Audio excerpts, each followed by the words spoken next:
अस्सलाम वालेकुम बुजुर्ग दोस्तों और साथी नाज़रीन, इस हफ्ते के फ़िक्र नज़र प्रोग्राम में आपका इस्तकबाल है। 7 साल पहले जब नरेंद्र मोदी हुकूमत दिल्ली में अपनी गद्दी पे संभाली थी, उस वक्त लोग उससे पहले 1, 2, 3, 4 जुमले थे जो काफ़ी पॉपुलर हो गए थे और शायद हो सकता कि वही जुमले इनको वज़ीर-ए-आज़म नरेंद्र मोदी को वज़ीर-ए-आज़म की कुर्सी तक भी पहुंचा दिए हैं। अच्छे दिन का एक वादा था जो लोग आज तक तलाश करते रह गए। विकास भी इसी भीड़ में, इसी जुमले में कहीं बेचारा भटक गया रास्ता। इसके अलावा एक बात आई थी कि एक और जुमला था जो बहुत पॉपुलर हुआ था, मैं देश नहीं बिकने दूंगा। लोग बेचते चले जा रहे हैं। कांग्रेस पे, ख़ास तौर पे कांग्रेस पे ये इल्ज़ाम था कि ये कांग्रेस हुकूमत ऐसी है जो मुल्क को आहिस्ता आहिस्ता बेचते चले जा रही है। तो उस वक्त वज़ीर-ए-आज़म नरेंद्र मोदी ने कहा था कि मैं देश नहीं बिकने दूंगा। लेकिन 5 साल के बाद अगर आज देखेंगे तो 5 साल 2016 में डीमोनेटाइजेशन के नाम पे नोटबंदी हुई थी, कई लोगों की जान चली गई थी, लोग परेशान हो गए थे। पैसे चेंज कराने की खातिर जो बैंक में ठहरे थे उसमें कई लोगों की जान भी चली गई थी। और आज 5 साल के बाद क्या वजह हो गई कि हुकूमत या नरेंद्र मोदी हुकूमत मुल्क के असासियात को बेचने के लिए मोनेटाइजेशन का एक सिलसिला शुरू किया है। 56 इंच का सीना रखने वाले वज़ीर-ए-आज़म नरेंद्र मोदी ने ये भी कहा था कि हम घर में घुस के मारेंगे। लेकिन आज पड़ोस में अफ़गानिस्तान से अमेरिका खामोशी से जो भाग गया है बग़ैर किसी आवाज़ के, उसको लेकर तालिबान की हुकूमत वहाँ पे आई है और तालिबान की हुकूमत से इस कदर खौफज़दा है या हिंदुस्तानियों में या भक्तों में खौफ के आलम को और बढ़ा रहे हैं। ये आगे ही वक्त ही बताएगा, क्योंकि यूपी के इलेक्शन भी होने वाले हैं। तो हो सकता है कि यूपी इलेक्शन में तालिबान को लेकर फिर से हुकूमत वहाँ पे बनाने की कोशिश होगी। इसके अलावा देखेंगे तो नरेंद्र मोदी हुकूमत ने सोशल मीडिया पे जिस तरह कंट्रोल किया था या सोशल मीडिया को किस तरह अभी भी उसकी आवाज़ दबाने की कोशिश कर रहे हैं, इसलिए कि मेन स्ट्रीम मीडिया तो मोदी की वाहवाह में लगा हुआ है। सिर्फ पैरेलल जो नॉन मेन स्ट्रीम मीडिया है, ख़ास तौर पे सोशल मीडिया के ज़रिए, यूट्यूब के ज़रिए जो इंडिपेंडेंट जर्नलिस्ट हैं और जो अपनी बात को पहुंचा रहे हैं, ख़ास तौर पे जो हकीकत है उसको पहुंचाने में लगे हुए हैं, उनको कहीं पे CBI से, ED से या और कोई मुखालिफिन है तो उनको डराने की एक कोशिश हो रही है। तो इसीलिए शायद सोशल मीडिया पे कंट्रोल करने की भी एक कोशिश हो रही है।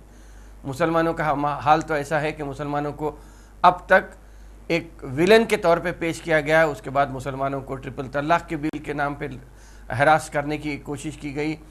उसके बाद CAA और NRC की एक बात आई थी। अब मदरसों को और मसाजिद को टारगेट करने की बात आ रही है। मुसलमानों को इतना डराने की आप कोशिश किए।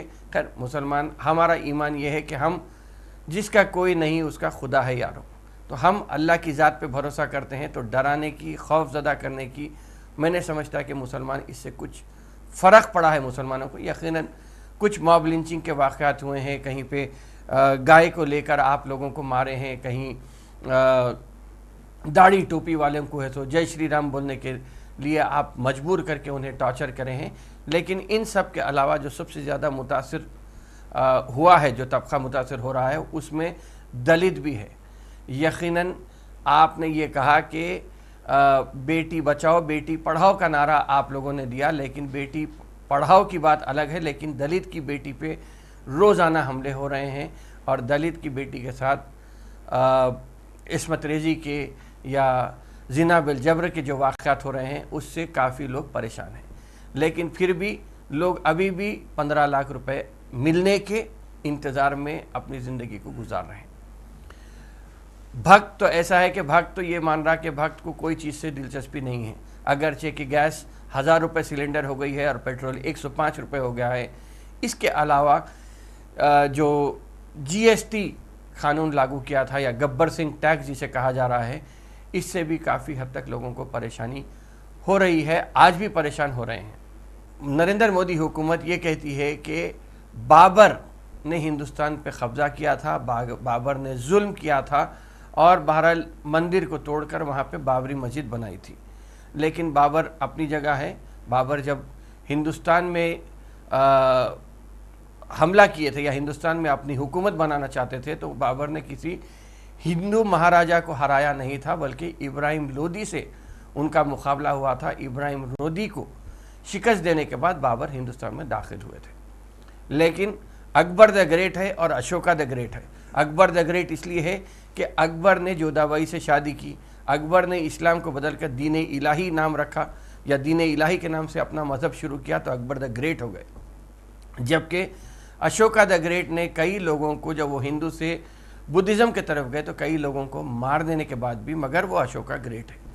पूरी कोशिश आपकी होती है तो हर एतबार से आप बहरहाल, चाहे वो इब्राहिम लोदी का जिक्र हो या बाबर का जिक्र हो, अकबर का जिक्र हो, कहीं ना कहीं मुसलमान को बनाकर एक राक्षस की तरह मुसलमान को या खलनायक की तरह मुसलमान को बताकर, मुसलमान के चेहरे को बताकर भक्तों को अपने तरफ करने की कोशिश कर रहे हैं। 5 साल में डीमोनेटाइजेशन से अब फिलवक़्त मोनेटाइजेशन की बात आ रही है, लेकिन ऐसा लग रहा है कि फिलवक़्त आप जिस इलेक्शन को जीतना चाह रहे हैं उसके लिए तालिबान ही काफ़ी रहेगा। ओवैसी, तालिबान, मुसलमान, ये सब चीज़ों को लेकर आप कोशिश इलेक्शन तो जीत जाएंगे, लेकिन हिंदुस्तान को जिस तरह आप बर्बाद कर रहे हैं, वो हिंदुस्तान का मुस्तकबिल क्या होगा अगर ऐसा ही चलता रहा, तो हम एक दूसरे के दुश्मन बन के सड़कों पे नज़र आएंगे। अमेरिका ने बग़ैर किसी धमाके के, बग़ैर किसी आवाज़ के अफ़गानिस्तान में अपना 20 साला वहाँ पे वजूद जो था, अफ़गानिस्तान से आप ख़त्म करके ऐसा भागे हैं कि कानो कान किसी को खबर नहीं हुई। हिंदुस्तान में ये कहा जाता है कि हिंदुस्तान का ताज कश्मीर है, और कश्मीर के ऊपर जो आप नगीना लगा के गए हैं अमेरिका की तरफ से अफ़गानिस्तान में तालिबान की हुकूमत को, वहाँ पे आप क़ायम करके चले गए हैं। ये एक ऐसा दर्द सर नज़र आ रहा है कि हर 2 दिन 3 दिन में चाय पे चर्चा हो रही है, सिक्योरिटी के नाम पे चाय पे चर्चा चलती चली जा रही है। ये बताने की कोशिश हो रही है कि तालिबान के तरफ से कश्मीर को हिंदुस्तान के मुसलमानों के लिए कहीं ना कहीं हिमायत उठेगी और यहाँ के मुसलमान तालिबान का साथ देंगे। आपका मानना यह है कि हिंदुस्तान के मुसलमान गद्दार हैं, लेकिन मेरा मानना, या बल्कि हिंदुस्तान के मुसलमान का मानना यह है कि हमारा वतन अजीज़ हिंदुस्तान है, हम मरे भी तो यहीं की मिट्टी में दफन होने वाले हैं। वक्त जब ख़राब चलता है, चाहे वो तालिबान को लेकर हो या पाकिस्तान को लेकर हो या कश्मीर को लेकर हो या मुसलमानों को लेकर हो, जब वक्त ख़राब रहता है तो आपको गधे को भी बाप बनाना पड़ता है, या ये कहिए कि अगर ऊँट का भी अगर सफ़र कर रहे हैं तो कुत्ता आपको काट ले सकता। तो ऐसे चीज़ में आप इस तरह परेशान हैं कि आप किस तरह जो जुल्म और ज़्यादती आप मुसलमानों के साथ किए हैं उसको कैसा रोकने की कोशिश हो रही है, या ये जुल्म और ज़्यादती का नतीजा ऐसा ना हो कि यहाँ के मुसलमान तालिबान से जाके मिले, या यहाँ के मुसलमान कश्मीर में कुछ ना कुछ काम करें, वैसे कश्मीर से तालिबान में या अफ़गानिस्तान से कनेक्शन हो जाएगा। लेकिन ऐसा कुछ होने वाला नहीं है, लेकिन सिर्फ ये चीज़ इलेक्शन के हद तक आपको कामयाबी दे सकती है। अभी तो ये भी एक हुआ है कि जवाहरलाल नेहरू यूनिवर्सिटी जो मशहूर जामे है दिल्ली में, उस यूनिवर्सिटी में काउंटर टेररिज्म के नाम पे भी एक कोर्स शुरू हुआ है। वाइस चांसलर जो JNU के वाइस चांसलर हैं, वो उनका ताल्लुक़ आंध्र प्रदेश से है, और वो यहाँ पे एक बग़ैर किसी डिस्कशन के 17 अगस्त को जिहादी टेररिज्म के नाम पे या काउंटर टेररिज्म के नाम पे एक कोर्स का आगाज़ किए हैं। उसमें ख़ास तौर पे ये है कि जिहादी terrorism is the only form of fundamentalist religious terrorism, ये बताने की कोशिश हो रही है। तो जब आप जिहादी टेररिज्म का नाम ले रहे हैं या इस्लामिक टेररिज्म की तरफ आपका इशारा है, तो हिंदुस्तान का सबसे पहला टेरर वाक़या जो हुआ था वो गांधी जी को मारने का वाक़या था।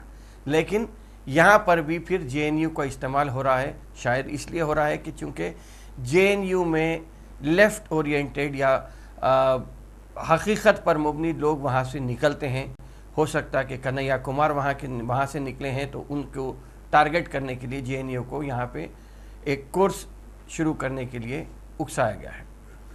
मुसलमान हिंदुस्तान में अजीब इस्तराब आमेज़ कैफियत में हैं। आहिस्ता आहिस्ता मौजूदा हुकूमत पर से उनका यकीन उठता जा रहा है, चाहे मौजूदा हुकूमत मरकज़ की हो या UP की हो, इसके ऊपर से हमारा यकीन उठता जा रहा है। क्योंकि आप कभी टेरर के केसेस हमारे पे डाल देते हैं, कभी खाने के ऊपर हमारे पाबंदी लगाने की कोशिश कर रहे हैं, کبھی ہمارے طور طریقوں پہ آپ پابندی لگانے کی کوشش کر رہے ہیں، داڑھی ٹوپی کو لے کے آپ بدنام کرنے کی کوشش کر رہے ہیں۔ ویسے تو اگر دیکھیں گے تو جو تبدیلی آئی ہے اس میں اگر ہم بات کریں گے تو ہسٹری کو آہستہ آہستہ ماڈرن ہسٹری کے نام پہ، یا کووڈ میں جو ایجوکیشن سیکٹر میں جو ترمیم ہو رہی ہے، اس میں آپ ایسی خینچی چلا رہے ہیں جہاں سے مسلمانوں کی جو ہسٹوریکل امپورٹنس تھی، یا مسلمان جو تعمیری کام کیے ہیں ملک کے لیے، اس کو آہستہ آہستہ آپ کاٹتے چلے جا رہے ہیں تاکہ آپ اپنی، تو میں سمجھتا ہوں کہ آج اگر ہندوستان کی تاریخ پڑھنا ہے تو کوئی فارنر کی لکھی ہوئی ہندوستان کی تاریخی کتاب پڑھنا ایک نیا نام بن جائے گا، کیونکہ آج آپ جو تاریخ لکھ رہے ہیں اس سے میں سمجھتا ہوں کہ ہمارا کوئی سروکار نہیں رہے گا۔ آپ جو لکھنا چاہ رہے ہیں آپ لکھ رہے ہیں، بچوں کو جو پڑھایا جا رہا ہے NCERT کے ذریعے ہو یا کسی اور کے ذریعے ہو، لیکن اصل تاریخ جو ہے وہ پھر سے فرنگیوں کے نظر سے ہمیں دیکھنا پڑے گا۔ اب اصل مدعا یہ ہے یا اصل مسئلہ یہ ہے کہ طالبان سے بات چیت کرنا ہے یا نہیں کرنا ہے۔ ایک دور کا آغاز تو ہو گیا ہے، لیکن مسلمان طالبان جو افغانستان میں بیٹھے ہوئے ہیں اور ہندو طالبان جو ہندوستان میں بیٹھے ہوئے ہیں، یہ دونوں کے بیچ میں لوہا ہی لوہے کو کاٹتا ہے، جو بات کہی جاتی ہے۔ اب دیکھنا یہ ہے کہ کس طرح یہ دونوں میں ہندوتوا طالبان اور افغانستان کی طالبان میں کس نظریے پہ یا کن چیزوں پہ بات چیت ہوتی ہے۔ ویسے افغانستان کو جس خاموشی کے ساتھ امریکہ نے چھوڑ کے وہاں سے اپنا راستہ بنایا ہے بھاگنے کا، اس کو لے کر افغانستان کے اوپر اب فی الوقت جو نظر ہے وہ چائنا کی اور رشیا کی نظر ہے۔ خاص طور پہ چائنا سے ہماری سر جنگ چل رہی ہے۔ رشیا تو ہمارا پرانا دوست رہا ہے، لیکن رشیا کو چھوڑ کر ہم امریکہ جو کرتے رہے، اس میں اب فی الوقت ایسا لگ رہا ہے کہ ہمیں ایک نئے مسائل سے یا نئے انٹرنیشنل ڈپلومیسی کو ہمیں پھر سے تیار کرنا پڑے گا، کیونکہ ہم اب تک فیل ہو گئے ہیں۔ تو اب کس طرح اس میں ہم کامیاب ہوتے ہیں، کس طرح ہم اب تک طالبان کو اگر دہشت گرد بولتے تھے تو ہم کیا دہشت گرد سے بات کر سکتے ہیں، کس مدوں پہ یا کس مسئلوں پہ بات کریں گے، کیسا ہم بات چیت میں کامیابی حاصل کریں گے، یہ آگے وقت ہی بتائے گا۔ جب پاکستان میں پرویز مشرف آئے تو پرویز مشرف کو ڈکٹیٹر کہا گیا، اور بات چیت کا اچھا موقع تھا جو ہو سکتی تھی، وہ ہم ہمارے ہاتھ سے گنوا دیے ہیں۔ آج اگر ہم طالبان سے بات چیت کرتے ہیں تو یقیناً طالبان نے کہا ہے کہ جہاں پر بھی مسلمانوں پہ ظلم ہو رہا ہے، چاہے وہ کشمیر ہو، ہندوستان ہو، یا ہو سکتا ہے کہ دوسرے برما ہو یا کہیں پر بھی ہو، ہم مسلمانوں کے ظلم جہاں بھی ہو رہا ہے وہاں پہ ان کے حق میں آواز اٹھائیں گے۔ افغانستان یا طالبان اگر آواز اٹھاتا ہے تو آپ کون سے چینل کے ذریعے ان تک پہنچ سکتے ہیں اور ان پر کس طرح آپ اپنا کانفیڈنس ظاہر کر سکتے ہیں، اس کو لے کر ایسا لگ رہا ہے کہ فی الوقت کی موجودہ مودی حکومت اس شش و پنچ میں مبتلا ہے کہ وہ بات کرنا یا بات نہیں کرنا، اس میں پریشان ہیں۔ دیکھتے ہیں آگے چل کے کیسا ہوتا ہے، کس طرح ہم آگے بڑھتے ہیں۔ ہندوستان کے مسلمان کو آپ ہر قسم کے الزامات لگائے ہیں۔ 2002 سے یہ جو شروع ہوئی تھی ہندوتوا تحریک، وہ آہستہ آہستہ مین سٹریم سے مسلمانوں کو دور کرنے کی ایک کوشش ہو رہی ہے۔ یقیناً جب مسلم ممالک کی بات آتی ہے تو آپ کو IFS آفیسرز کی بھی ضرورت پڑتی ہے، اور مسلم علاقوں میں کسی بھی ملک میں اگر دیکھیں گے تو 20% مسلمان ہندوستان میں رہتے بستے ہیں، تو ان کے کانفیڈنس کے لیے آپ کو UPSC میں نئے IPS آفیسرز کو بھی لانا پڑے گا۔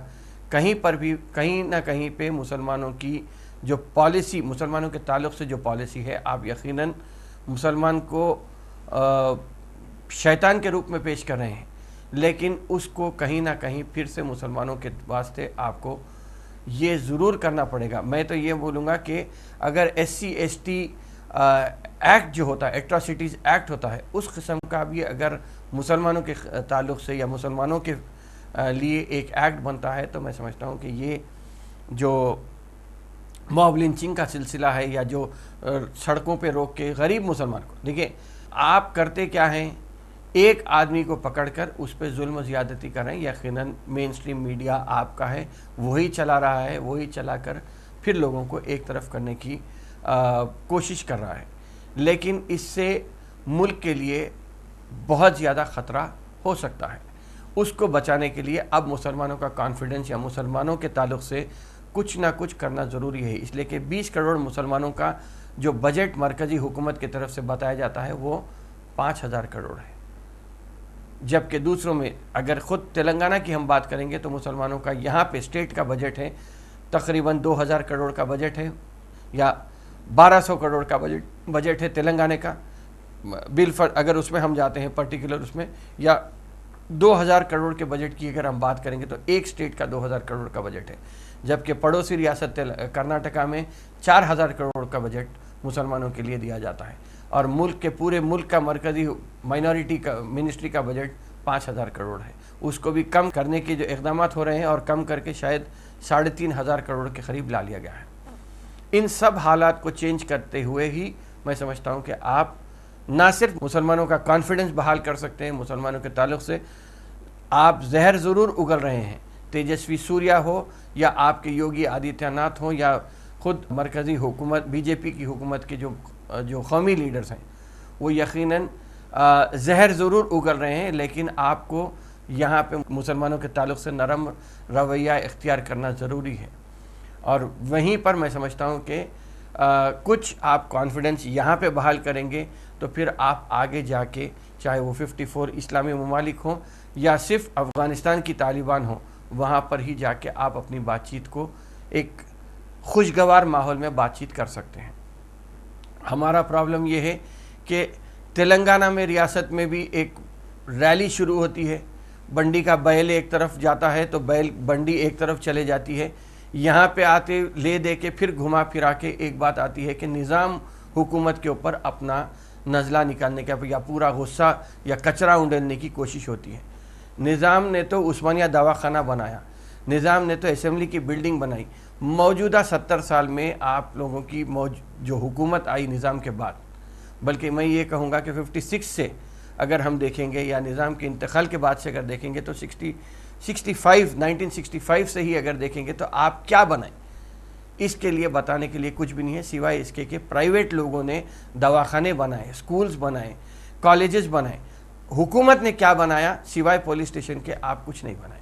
لیکن اب فی الوقت بی جے پی کی ایک ریلی نکلی ہے، یہاں کے پریسیڈنٹ ہے بنڈی سنجے کمار، وہ اپنی ریلی نکال دے. پہلے تو ریلی نکلنے کے لیے ایک نہیں 4 بار پوسٹ پون ہوئی، اب انگوٹھا ٹوٹ گیا ہے مگر ریلی تو ضرور چل رہی ہے.